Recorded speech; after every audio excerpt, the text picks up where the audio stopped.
Hello viewers, welcome to ask talks. నా పేరు సుధీర్ సండ్రా. ఈరోజు మనం మాట్లాడుకోబోయే అంశం, చాలామంది చిన్నప్పటి నుంచి జీనియస్ల గురించి చెప్తూ ఉంటారు.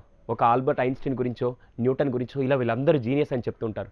కానీ అసలు జీనియస్ అవ్వాలంటే నేను మీకు బేసిక్ 3 మంత్రాస్ చెప్తాను. ఈ 3 మంత్రాస్ని ఈరోజు నుంచి మీ లైఫ్లో అప్లై చేస్తే ఖచ్చితంగా జీనియస్ క్వాలిటీస్ మీరు పెంచుకుంటూ డెఫినెట్గా ఫ్యూచర్లో ప్రపంచం అంతా గుర్తించే జీనియస్ అవుతారో లేదో తెలియదు, కానీ మీ లైఫ్లో మాత్రం మీకు కాన్ఫిడెన్స్ పెరుగుతుంది. సో నేర్చుకుందాం. ఫస్ట్ థింగ్, ఇది చెప్పే ముందు మీకు చిన్న విషయం చెప్పాలండి. అదేంటంటే మామూలుగా మీకు ఫుట్బాల్ ప్లేయర్స్ ఎవరైనా ఐడియా ఉంటే, బాస్కెట్బాల్స్ వీళ్ళందరూ మీకు మనం క్రికెట్ అనగానే మీకు గుర్తొచ్చే పేరు ఏంటంటే సచిన్ టెండూల్కర్, లేకుంటే విరాట్ కోహ్లీ, ఇలా ధోని, వీళ్ళందరూ గుర్తొస్తుంటారు. అలాగే ఒక ప్లేయర్ ఉన్నారండి, మైకేల్ జార్డన్. అవునా, చాలా ఫేమస్ ప్లేయర్. ఎంత మంచి ఫేమస్ ప్లేయర్ అంటే, కానీ అందరికీ అతని పేరు తెలుసు, అతను ఆడే పొజిషన్ తెలుసు. కానీ ఇంకా మీకు తెలియని విషయం ఏంటంటే, ఆయన 11 ఏళ్ల వయసులో జరిగిన సంఘటన వాళ్ళ నాన్న వాళ్ళు నేర్పించిన విషయాలు చాలా డిఫరెంట్ ఉంటాయి. చాలామందికి ఇన్స్పిరేషన్ కలిగించింది. అదేంటంటే, వెన్ హీ వాజ్ ఎట్ 11 ఏళ్ల వయసులో ఉన్నప్పుడు వాళ్ళ ఇంట్లో కూర్చొని ఒకరోజు బాధపడుతూ ఉన్నాడు. వాళ్ళ నాన్న వచ్చి అడిగాడు, ఏంట్రా ఈ మధ్య వారం నుంచి చూస్తుంటే నువ్వు చాలా డల్గా ఉన్నావు, ఏమైందని అడిగాడు. వెంటనే అబ్బాయి, డాడ్ నాకు ఈ లైఫ్ నచ్చట్లేదు డాడ్. ఎందుకంటే చాలా మా ఫ్రెండ్స్ అందరూ కార్లో తిరుగుతున్నారు, మా ఫ్రెండ్స్ అందరూ బంగ్లాల్లో ఉంటున్నారు. నేను చూస్తే ఇంకా ఈ దీనమైన పొజిషన్లో నా చెల్లెలు తమ్ముళ్ళు అందరూ చాలా, అంటే మనకి లైఫ్ వాల్యూ తెలియట్లేదు డాడ్. పైగా మనం డబ్బు లేదు, మన దగ్గర వాల్యూస్ లేవు, ఏం లేవు, నాకేం అర్థం కావట్లేదు, నాకు ఈ లైఫ్ నచ్చట్లేదు డాడ్. అందులో మీరేమైనా ట్రై చేస్తారంటే మీరేమీ చేయట్లేదు డాడ్, నాకు ఈ లైఫ్ గడపాలంటలేదు, మా ఫ్రెండ్స్ అందరూ చాలా లగ్జరియస్ లైఫ్లో ఉంటున్నారు, ఏం చేయమంటున్నాడు. వాళ్ళ తండ్రి ఏం సమాధానం చెప్పాలి అర్థం కాక, రేపు నీకు నేను నేర్పిస్తానన్నాడు. ఎలా డాడ్ అని. ఏం లేదురా, నేను సపోర్ట్ చేయట్లేదన్నావు, why don't you give a support to your family అన్నారు. నేను ఎలా చేయగలుగుతాను డాడ్, 11 ఏళ్ల వయసు వాడిని నేను ఎలా సపోర్ట్ చేయగలుగుతానంటే, నీకు రేపు చెప్తానులే అని చెప్పి వెళ్ళిపోయాడు. మరుసటి రోజు వచ్చి ఒక చిన్న క్లాత్ తీసుకొని వచ్చాడు, ఒక చిన్న గుడ్డ ముక్క, ఒక చిన్న స్మాల్ కైండ్ ఆఫ్ టీషర్ట్ తీసుకొని వచ్చి ఆ అబ్బాయికి ఇచ్చి, అరే దీని వాల్యూ ఎంత ఉంటుంది అన్నాడు. అప్పుడు డాలర్స్లో యాక్చువల్గా. వెంటనే వీడు చూసి, ఓకే డాడ్ $1 ఉంటుందన్నాడు. పర్లేదు నిజం చెప్పాను డాడ్, అంతే $1 కంటే ఎవరు ఉండరు. అయితే why don't you give a try, ఒకసారి దీన్ని వెళ్ళి మార్కెట్లో దీన్ని $2 అమ్ముకొని రా అన్నాడు. వెంటనే డాడ్ ఇది $1కి ఎవరు కొంటారు, దీన్ని $2 అమ్మారంటే, ట్రై చేయరా, ఎందుకంటే ఒకళ్ళు ట్రై చేసావు అనుకో వచ్చిన $1తో మీ ఫ్యామిలీకి సపోర్ట్ చేసినట్టు ఉంటావు కదా అని. వెంటనే మనోడు సరేలే ఎలాగో ట్రై చేద్దాం అని చెప్పి నేరుగా బయటకు వచ్చాడు. మార్కెట్లోకి వచ్చి టీషర్ట్ ఇలా పట్టుకొని $2 టీషర్ట్ అని అమ్మడం మొదలుపెట్టాడు. వెంటనే అందరూ గంట అయింది, 2 గంటలైంది, 3 గంటలైంది, ఎవరు కొనలా. 5 గంటల తర్వాత కూడా వచ్చి ఆ $2 టీషర్ట్ కొనుక్కొని వెళ్ళాడు. వెంటనే మనోడు చాలా కాన్ఫిడెంట్గా నేరుగా ఇంటికి వచ్చాడు. డాడ్ ఇదో నేను $1 టీషర్ట్ కాస్త $2 కమ్మానని చెప్పి చాలా కాన్ఫిడెంట్గా ఇచ్చాడు. వెంటనే వాళ్ళ ఇప్పుడే ఆనందపడపక్కరా, ఇంకా ఉంది, ఇలాగే వారం రోజులు చేయన్నాడు. వెంటనే వారమే కదా పర్లేదని చెప్పి ప్రతిరోజు ఆ టీషర్ట్ తీసుకెళ్ళడం, అమ్ముకొని వేరే వేరే టీషర్ట్ తీసుకొని అమ్ముకొని వస్తున్నాడు. వారం తర్వాత వాళ్ళ నాన్న సేమ్ టీషర్ట్ ఇచ్చి దీన్ని $20 కమ్మన్నాడు. వీడు వెంటనే, నాన్న దీన్ని $2 కమ్మడానికి ఎవరు కొనరు, అలాంటి $20 ఎలా అంటే, అరే ట్రై చేయరా, ఒకవేళ అయితే దాదాపుగా $20 దాకా మీ ఫ్యామిలీ సపోర్ట్ చేసినట్టు ఉంటాను. వెంటనే మనోడు ట్రై చేద్దాం అని చెప్పి నేరుగా బయటకు వచ్చి ఆలోచిస్తూ ఉన్నాడు, ఎలా దీన్ని సేల్ చేయగలుగుతాను ఆలోచిస్తున్నప్పుడు పక్కనే వాళ్ళ ఫ్రెండ్ టాటూ షాప్ ఉండింది. నేరుగా మనోడు అక్కడికి వెళ్ళాడు. అక్కడికి వెళ్ళి అబ్బాయికి ఇచ్చి, అరే దీని మీద ఏదైనా ఒక టాటూ, ఒక మిక్కీ మౌస్ బొమ్మ, దీన్ని కనుక నేను టీషర్ట్ అమ్మొస్తే నీకు $1 ఇస్తాను బొమ్మ వేసింది దానికని చెప్పన్నాడు. వెంటనే ఆ టీషర్ట్ మీద మిక్కీ మౌస్ బొమ్మ వేసి నేరుగా ఇచ్చాడు. వీడేం చేశాడు, ఆ టీషర్ట్ తీసుకొని ఒక స్కూల్ దగ్గరికి వచ్చి స్కూల్ గేట్ బయట నిలబడి Mickey Mouse t shirt $20, Mickey Mouse t shirt $20 అని అమ్మడం మొదలుపెట్టాడు. మామూలుగా స్కూల్ పిల్లల్ని పిక్ చేసుకునే దానికి వాళ్ళ ఆటో వాళ్ళు, కార్ డ్రైవర్స్ అందరూ వస్తున్నారు. ఇంతలో ఒక కార్ వచ్చి ఆగింది. దాంట్లో నుంచి డ్రైవర్ దిగాడు. డ్రైవర్ యాక్చువల్గా వాళ్ళ ఓనర్ గారు అబ్బాయిని పిక్ చేసుకుందని వచ్చాడు. ఇంతలో ఈ అబ్బాయి $20 టీషర్ట్ మిక్కీ మౌస్ అని అమ్ముతూ ఉంటే వెంటనే ఈ డ్రైవర్ ఏం ఆలోచించారంటే, మా ఓనర్ గారు అబ్బాయికి మిక్కీ మౌస్ బొమ్మ అంటే చాలా ఇష్టం కదా, ఈ టీషర్ట్ని గిఫ్ట్గా తీసుకెళ్ళి అబ్బాయికి చాలా హ్యాపీ ఫీల్ అవుతారని చెప్పి ఈ డ్రైవర్ వెళ్ళి $20 ఇచ్చి మిక్కీ మౌస్ టీషర్ట్ తీసుకున్నాడు. వెంటనే మనోడు చాలా కాన్ఫిడెంట్గా నేరుగా ఇంటికి వచ్చి, డాడ్ ఇద్దో $1 టీషర్ట్ని $20 కమ్మాను, నేను ఎంత ఆనందంగా ఉన్నాను, చాలా కాన్ఫిడెంట్, నేను ఏమైనా చేయగలుగుతాను. ఆగునైనా ఇప్పుడే తొందరపడబాకని చెప్పి నెక్స్ట్ డే అదే $1 టీషర్ట్ని ఇచ్చి దీన్ని $200 అమ్ముకొని రమ్మన్నాడు. ఈసారి ఏం ఆలోచించలేదు, అమ్మగలుగుతానా లేదని ఆలోచించలేదు, ఎలా అయినా అమ్మాలి, ఎలా అమ్మాలి, ఏం చేయాలని చెప్పి ఆలోచిస్తూ బయటకు వచ్చాడు. బయటికి రాగానే వాళ్ళ ఇంటి బయట ఒక రెస్టారెంట్ బయట జనాలందరూ, క్రౌడ్ అందరూ ఉన్నారు. వీడికి ఏం అర్థం కదా, నేరుగా అక్కడికి వెళ్ళంగానే ఒక పాప్ సింగర్ ఫరా, ఆ పాప్ సింగర్ అక్కడ నిల్చొని ఉంది.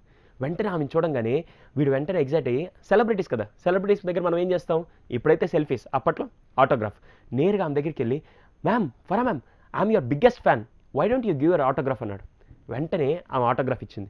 ఆటోగ్రాఫ్ ఇచ్చిన టీ షర్ట్ తీసుకొని నేరుగా బయటకు వచ్చి మార్కెట్లో ఫరాజ్ సైన్ చేసిన టీ షర్ట్ $200, ఫరాజ్ సైన్ చేసిన టీ షర్ట్ $200 అని చెప్పి అమ్మడం మొదలుపెట్టాడు.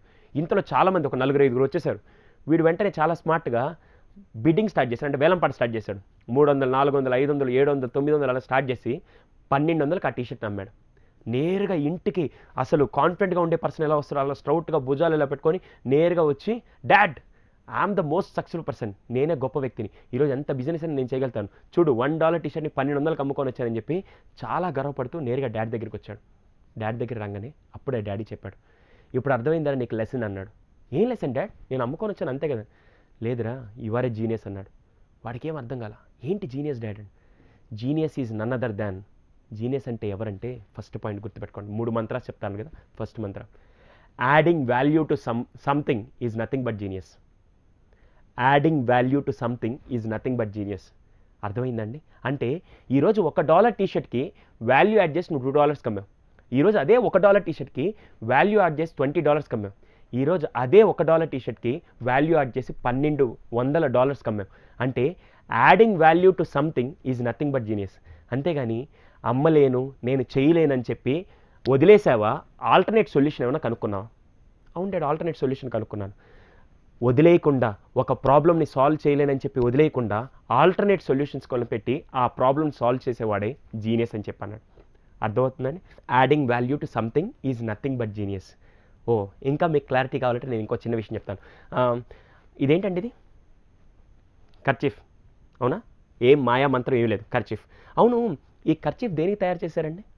ఎస్, ఫేస్ తుడుచుకునేదానికి, స్వెట్ తుడుచుకునేదానికి, అంతేనా? ఈ కర్చీఫ్తో ఇంకేం పనులు చేయొచ్చు అంటే ఏమేమి పనులకి దీన్ని యూజ్ చేసుకోవచ్చు? చాలామంది ఏమంటారంటే, సార్ ఇలా బైక్ మీద వెళ్ళేటప్పుడు మాస్క్ లాగా కప్పుకోవచ్చు ఎందుకంటే డస్ట్ రాకుండా ఉంటుంది. ఇంకా చిన్నపిల్లల్ని అడిగా అనుకో, సార్ ఇది వాటర్లో తడిపి జస్ట్ ఇలా కొడితే చాలా పెద్ద దెబ్బ తగులుతుంది సార్. ఇంకా మాట్లాడితే, సార్ ఎప్పుడైనా జస్ట్ ఫస్ట్ ఎయిడ్ కింద కట్టుకోవచ్చు సార్. ఇంకా మన వాళ్ళు ఏం చేస్తారంటే బస్సులో సీట్ వేసుకోవచ్చు సార్ అంటారు. కానీ నిజం చెప్పండి, ఇది డిజైన్ చేసింది దేనికి? స్వెట్ ఇవన్నీ క్లీన్ చేసుకునేది. ఇది బస్సులో సీట్ తీసుకునేదానికి అని చెప్పి దీన్ని డిజైన్ చేసినప్పుడు విన్నాడు అనుకోండి, ఆత్మహత్య చేసుకుంటాడు. అవునా కాదు? Because he has designed for some other purpose. కానీ మనం దీనికి వాల్యూ యాడ్ చేసి ఎన్నో పనులకి దీన్ని ఉపయోగిస్తున్నాం. I right or? Adding value to something is nothing but genius. First మీరు ఈరోజు నుంచి వాల్యూ యాడ్ చేయండి. అది ఇంకా మీరు చిన్నప్పుడు మీరు చాలామంది క్రికెట్ ఆడుతూ ఉంటారు. ఎప్పుడైనా క్రికెట్ బాల్ కనపడకపోతే క్రికెట్ ఆడకుండా వదిలేశారా? లేకుంటే ఏ వస్తువుని క్రికెట్ బాల్గా తయారు చేసి ఆడేవాళ్ళు? చాలామంది ఏమంటుంటే రబ్బర్ బ్యాండ్ని ఫిక్స్ చేసి ఆడేవాళ్ళం సార్, పేపర్స్ని బాల్స్గా చేసి ఆడేవాళ్ళం. అర్థమైందా? అంటే కాలేదు అని వదిలేస్తున్నారా? ఏదైనా ఆల్టర్నేట్ సొల్యూషన్ కనుక్కుంటున్నారా? ఆల్టర్నేట్ సొల్యూషన్ కనుక్కుంటున్నారు. సో మీరు 50% జీనియస్ క్వాలిటీస్ ఉంటాయి. ఈరోజు నుంచి ఏదైనా సమస్య రాగానే దాన్ని వదిలేయకుండా ఆల్టర్నేట్ సొల్యూషన్స్ కనుక్కోండి. మీరు జీనియస్ అవ్వడానికి ఫస్ట్ లక్షణం మీ దగ్గర ఉంటుంది. ఇది ఫస్ట్ మంత్ర. సెకండ్ది నాకు చాలా ఇష్టమైన మంత్ర, sign of improvement. Sign of improvement. Sir sign of improvement అంటే ఏంటి? ఈరోజు సైన్ ఆఫ్ ఇంప్రూవ్మెంట్ ఏంటంటే మిమ్మల్ని మీరు కంపేర్ చేసుకుంటూ, ఫర్ ఎగ్జాంపుల్ నిన్నటిదాకా నేను 6 గంటలకు నిద్రలేసే వ్యక్తిని సైన్ ఆఫ్ ఇంప్రూవ్మెంట్ అంటే కొద్దిగా ఇంప్రూవ్మెంట్. ఈ రోజు నుంచి 5:55కి లేసాను అనుకోండి, 5 నిమిషాలు నాలో గ్రోత్ ఉందా లేదా? అర్థమవుతుందా? Sign of improvement. ప్రతిరోజు మీలో సైన్ ఆఫ్ ఇంప్రూవ్మెంట్ చూపించండి. ఆఫీస్లో పనిచేసే వాళ్ళు నిన్నటిదాకా నేను 5 గంటలు ఎఫెక్టివ్గా పనిచేశాను, ఈ రోజు నుంచి 5 గంటల 5 నిమిషాలు ఎఫెక్టివ్గా పనిచేశాను అనుకోండి, 5 నిమిషాలు గ్రోత్ ఉందా లేదా? సో జీనియస్ అవ్వడానికి 50% ఫస్ట్ మంత్ర ఉంటే, అంటే యాడింగ్ వాల్యూ టు సంథింగ్ అనే దానికి ఫస్ట్ మంత్ర ఉంటే, రెండో జీనియస్ అవ్వడానికి క్వాలిటీ ఏంటంటే సైన్ ఆఫ్ ఇంప్రూవ్మెంట్. ఈ రోజు నుంచి ఏ పని చేస్తున్నా, నిన్నటిదాకా నేను 2 గంటలు చదివాను, ఈ రోజు నుంచి 2 గంటల 5 నిమిషాలు చదివారు అంటే సైన్ ఆఫ్ ఇంప్రూవ్మెంట్. ఆ 5 నిమిషాల ఇంప్రూవ్మెంట్ ఉంది కదా, అది మిమ్మల్ని జీనియస్ చేస్తుందండి.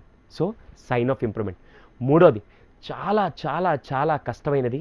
ఇది కనుక అప్లై చేశారంటే జీవితంలో మిమ్మల్ని 100 మంది ఇన్స్పిరేషన్గా తీసుకుంటారు. ఆ థర్డ్ మంత్ర ఏంటంటే say yes to everything which is right, say no to everything which is wrong. బాగా విన్నారా? Say yes to everything which is right, say no to everything which is wrong. అంటే రైట్ అయిన దానికి అన్నిటికీ ఎస్, కాని దానికి అన్నిటికీ నేను చేయను సార్. ఈరోజు కరప్షన్ తీసుకునే వాళ్ళు ఇది తప్పు నేను చేయను అని అంటే ఈరోజు అతను ఎంత గ్రేట్ చెప్పండి. ప్రతి దానికి ఈరోజు ఫర్ ఎగ్జాంపుల్ నేను ఈ షోకి రావాలంటే నేను 9 o'clock కల్లా స్టూడియోలో ఉండాలి. సో వాళ్ళు నాకు ఫోన్ చేస్తారు, మీరు 80% 9 o'clock రావాలన్నారు. నాకు 7:00 ఈరోజు అసలు క్లైమేట్ చాలా కూల్గా ఉంది, సో పడుకుందామని చెప్పి 7కి లేచి నేను రెడీ అయితేనే నేను 9:00 ఇక్కడ రాగలుగుతాను. కానీ ఆ టైంలో పర్లేదులే వాళ్ళు ఏముందిలే అని చెప్పి నేను ఇంకొక హాఫ్ అన్ అవర్ పడుకున్నా అనే ఆలోచన రాగానే అది రైటా రాంగా అండి? వీళ్ళకి నేను టైం ఇచ్చినాను, నేను కమిట్మెంట్ ఇచ్చున్నాను, ఎట్టి పరిస్థితుల్లో ఇక్కడికి రావాలి. నేను ఇప్పుడు అక్కడ హాఫ్ అన్ అవర్ పడుకోవడం రైటా రాంగా? So wrong. ఇప్పుడు నేను దీనికి ఎస్ చెప్పాలా, నో చెప్పాలా? ఎప్పుడైతే మీ బ్రెయిన్లో నో అని చెప్తారో అప్పుడు మీ జీనియస్ క్యారెక్టర్ బయటకు వస్తుందండి. సో ఈరోజు నుంచి చదివేటప్పుడు కానీ ఏ పనులు చేస్తున్నా కూడా say yes to everything which is right, say no to everything which is wrong. ఎప్పుడైతే మీరు ఇలా చెప్తారో డెఫినెట్గా మీరు జీనియస్ అవ్వడానికి 3వ లక్షణం, అది మిమ్మల్ని 100% జీనియస్ తయారు చేస్తుంది.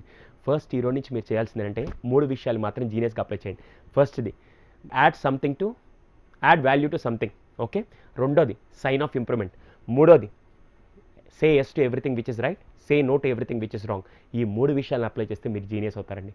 Just try in your real time experiences, then definitely your value will get increase. Thank you for watching. Thank you.